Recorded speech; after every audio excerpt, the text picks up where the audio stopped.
একজন মুসলমানকে হত্যা করে দিয়েছে, তার মাথাকে তার দেহ থেকে আলাদা করে দিয়েছে। আমরা বিচার চাই। কার বিরুদ্ধে বিচার? হযরত ওমরের বিরুদ্ধে। কার আদালতে? বিশ্বনবী মুহাম্মদ রাসূলুল্লাহ। বলে থাকলে বলুন তো, রাসূলের আদালত নিম্ন আদালত না উচ্চ আদালত? উচ্চ আদালত। হযরত ওমরের আদালত নিম্ন আদালত। এখান থেকে মুফাসসিরিনে কেরাম মাসআলা বের করেছেন। উচ্চ আদালতের বিচার যদি আসামির বিপক্ষে যায়, নিম্ন আদালতে যাইতে পারে। নিম্ন আদালতের বিচার যদি আসামি পক্ষের বিরুদ্ধে যায়, উচ্চ আদালতে আপিল করতে পারে। আর উচ্চ আদালত নিম্ন আদালতের রায়কে খণ্ডন করতে পারে, অনাস্থা পেশ করতে পারে। রাসূলের কাছে যখন অভিযোগ করলো ওমর ন্যায়সঙ্গত কারণ ছাড়া একজন মুসলমানকে হত্যা করেছে, রাসূল কি বললেন? রাসূল বলে, আমি তো ভাবতেও পারি না, আমি তো এই কথা মনে করি নাই আমার ওমরের হাতে কোন মুসলমানের কল্লা যাবে। অর্থাৎ নিম্ন আদালতের রায়ের উপরে আল্লাহর রাসূল অনাস্থা পেশ করলেন। সাথে সাথে আল্লাহ ডাক দিলেন, জিবরাইল, আমার নবীর আদালত যদিও উচ্চ আদালত, তার সাহাবী আমার কলিজার টুকরা বান্দা ওমরের আদালত যদিও নিম্ন আদালত, কিন্তু নিম্ন আদালতে আমার ওমর যেই বিচার করে দিয়েছে, আমি আল্লাহর বিচারও, আমি আল্লাহর রায়ও ওমরের নিম্ন আদালতের পক্ষে। বলুন না সুবহানাল্লাহ। ফালা ওয়া রাব্বিকা লা ইউমিনুনা হাত্তা ইউহাক্কিমুকা ফীমা শাজারা বাইনাহুম সুম্মা লা ইয়াজিদু ফী আনফুসিহিম হারাজাম মিম্মা কাযাইতা ওয়া ইউসাল্লিমু তাসলিমা। আল্লাহ বলেন, যে ব্যক্তি আমার নবীকে শুধু নবী মেনেছে, আমার নবীকে আদালতের মধ্যে, আদালতের চেয়ারে, বিচারপতির চেয়ারে ন্যায় বিচারক মানতে পারে নাই, আমার নবী যেই বিচার করে দিয়েছে মাথা পেতে যেই ব্যক্তি মেনে নিতে পারে নাই, আমার নবীর সিদ্ধান্তের উপরে যেই ব্যক্তি কেন বলল তার মাথা তার দেহের মধ্যে থাকতে পারে না, বলুন এই সিদ্ধান্ত দিয়েছেন কে? আরে জুড়ে কে? আরে জুড়ে কে?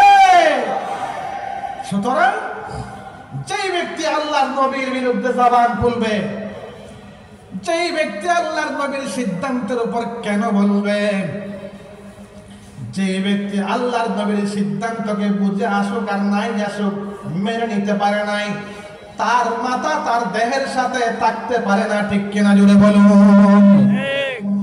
এজন্য উলামায়ে কেরাম এটা নিয়ে 2013 সাল থেকে আন্দোলন করতেছে। মান সাব্বা নবিয়ান ফাকতুলু। বলুন তো, মান সাব, বলুন আমার সাথে বলুন, মান সাব্বা নবিয়ান ফাকতুলু। জুড়ে বলতে হবে, মান সাব্বা নবিয়ান ফাকতুলু। আবার বলুন, মান সাব্বা নবিয়ান ফাকতুলু। যেই ব্যক্তি আমার নবীর বিরুদ্ধে জবান খুলবে তার মাথা তার দেহের সাথে থাকতে পারে না। ঠিক কিনা জোরে বলুন? ফালা ওয়া রাব্বিকা লা ইউমিনুনা হাত্তা ইউহাক্কিমুকা ফীমা শাজারা বাইনাহুম সুম্মা লা ইয়াজিদু ফী আনফুসিহিম হারাজাম মিম্মা কাযাইতা ওয়া ইউসাল্লিমু তাসলিমা।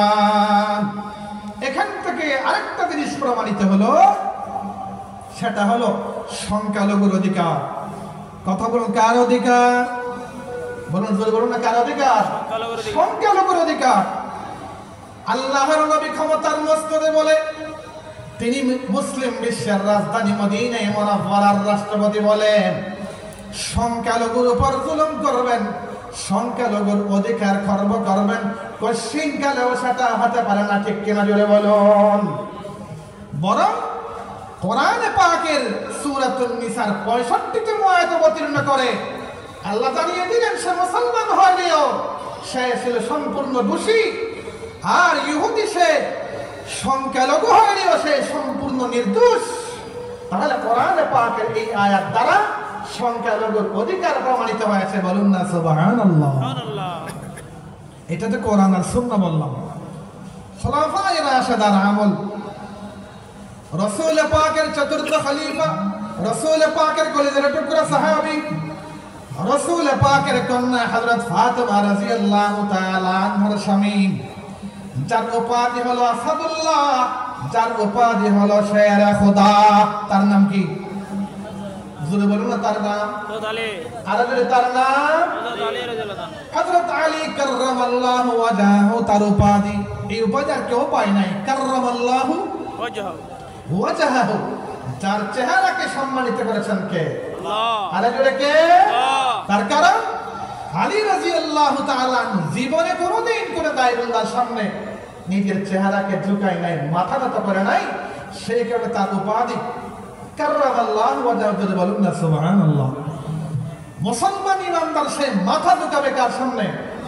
জোরে বলতে হবে আল্লাহ। আর জোরে আল্লাহ। আর জোরে কার সামনে?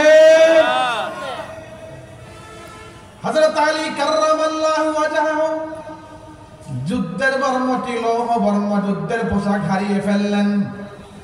বাজারে যাওয়ার পরে দেখতে পেলেন সেই যুদ্ধের পোশাক একজন সংখ্যালঘু ইহুদির গায়ে। অথচ হযরত আলী রাদিয়াল্লাহু তাআলা আনহু তখন 24 লক্ষ বর্গ কিলোমিটার স্বাধীন পতাকা, কালিমায়ে তাওহীদের পতাকার দেশের মালিক, রাষ্ট্রপতির চেয়ারে হযরত আলী। হযরত আলীর পোশাক কার গায়ে? ইহুদির গায়ে। হযরত আলী ইহুদিকে বললেন, ইহুদি তোমার গায়ের পোশাক তো আমার, পেলে কোথায় বলো? ইহুদি তো ভয় নাই, কারণ তার কাছে এই কথার বিশ্বাস ছিল সে রাষ্ট্রপতি হলেও, আমি সংখ্যালঘু হইলেও আমি ন্যায় বিচার পাবো। আমি কি পাবো?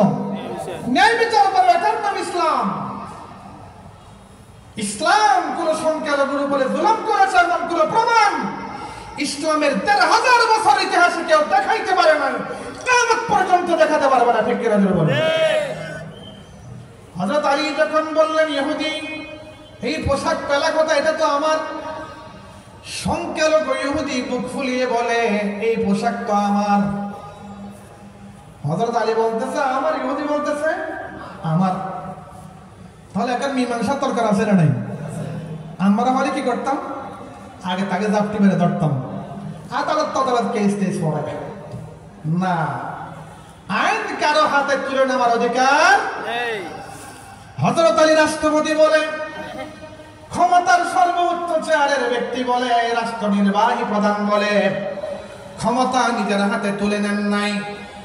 সংখ্যালঘু হওয়ার সত্ত্বেও, হযরত ওমর রাষ্ট্রপতির চেয়ারে থাকা সত্ত্বেও পুলিশকে তার বিরুদ্ধে লেলিয়ে দেয় নাই, গোয়েন্দা প্রধানকে তাকে অ্যারেস্ট করার জন্য নির্দেশ করে নাই, সেনাবাহিনী প্রধানকে নির্দেশ দেয় নাই আয়না করে ঢোকাও, গরম গরম ডিম দাও, তারাফি লাগাও, তাকে নির্যাতন চালাও। হযরত আলী কাররামাল্লাহু ওয়াজহাহু আইন নিজের হাতে তুলে না নিয়ে আইনকে শ্রদ্ধা জানিয়ে বিচার প্রার্থী হলেন। বলুন না সুবহানাল্লাহ। দুনিয়া ये अदालत में तेरे नाम रहेगा, दुनिया ये अदालत में तेरे नाम रहेगा, फारूक तेरे नाम से इस्लाम रहेगा, फारूक तेरे नाम से इस्लाम रहेगा। दुनिया